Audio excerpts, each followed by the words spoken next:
In today's world, markets can be very difficult to penetrate with high barriers to entry, and they can be even more difficult to sustain, thrive, and grow in. Hello everyone, my name is James Marks, and today my team and I are going to present a strategy for market creation, a blue ocean strategy. Over the next 5 minutes, we will outline what a blue ocean strategy is.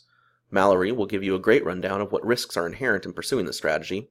Asahi will give you the step-by-step playbook of how a company can succeed in pursuing this strategy. And she will be followed by Melissa, who will walk through our case study of Netflix and their pursuit of the blue ocean.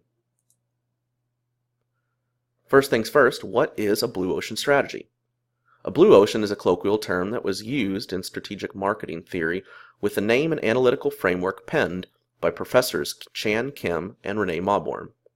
Kim and Mauborgne studied more than 150 strategies scattered over more than a century across dozens of industries. During their research, they observed that companies tend to go all out, head-to-head competition looking for profits.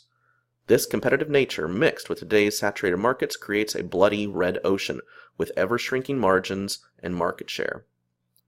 Real value, claims Kim and Mauborgne, comes not from direct competition, but through innovation and creation of new market segments and sectors.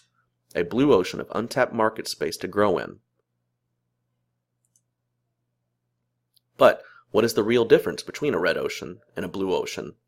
In a red ocean strategy, competitors compete in existing markets. They work to beat the competition by exploiting existing demand. They make the value-cost trade-off.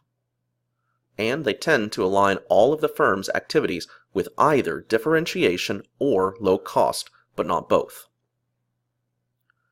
A blue ocean strategy, however, seeks to create an uncontested market.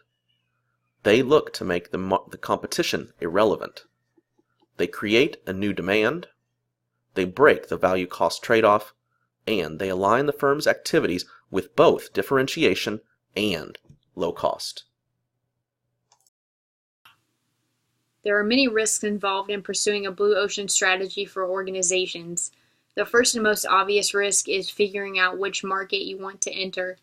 A blue ocean market is one that is completely untouched and that nobody else has thought of before, so coming up with a new idea can be extremely challenging and extremely difficult.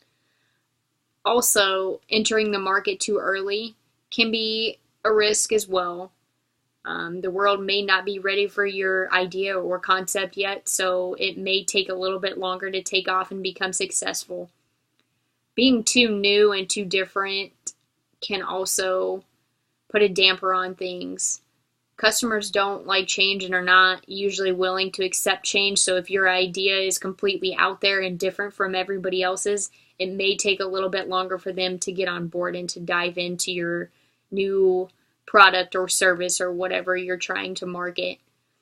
Executing the strategy is probably one of the most difficult things that organizations can do.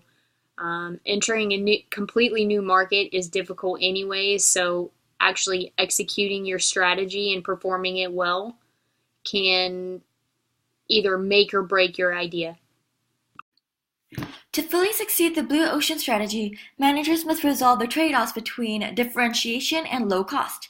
The way that they resolve the issue is called value innovation, which creates a leap in value for both the firm and the consumers.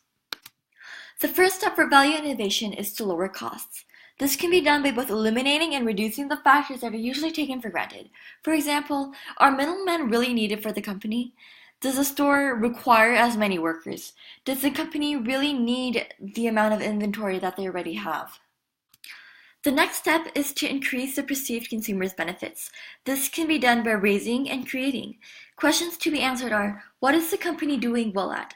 And where's the room of improvement? What factors, such as service, should the company add? What new offers can a company provide to their consumers?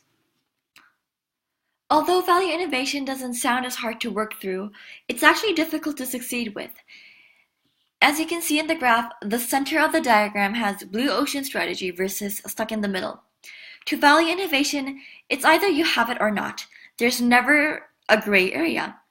So in order to In order to succeed, a company must be able to juggle through all of the four areas properly. And if even one is lacking, the balance isn't there, and therefore a firm is stuck, in other words, unsuccessful. And there's a higher chance of being unsuccessful. An interesting company that we decided to look at was Netflix. They started off with a successful blue ocean strategy, and they are now moving towards a red ocean. They created innovation with lower costs and by increasing their perceived customer benefit. They were able to do this by eliminating the need for physical inventory, which decreased internal costs, and they were able to also reduce costs for consumers by charging a flat rate that allows for customers to decrease the cost per unit the more they watch content on Netflix. They also allowed customers to save money when compared to renting a movie, buying cable, or going out to the movies. Netflix also raised the availability and functions of parent controls when compared to parent controls on cable. They also allowed for multiple accounts on a single subscription and have increased the overall watching time. They have done this by eliminating ads and commercials, allowing people to watch more content. At the beginning, they also had created a new platform. They allowed for movies and series to be watched anytime and anywhere without having to leave the comfort of your own house, and allowed for unlimited streaming from the content they had available with no interruptions. Netflix is starting to move towards a red ocean.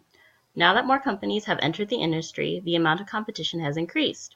So Netflix is now not the leader in low cost, and their competition has now started to add different and valued content. For example, Hulu has captured a price premium by offering live TV streaming of content that is usually available on cable,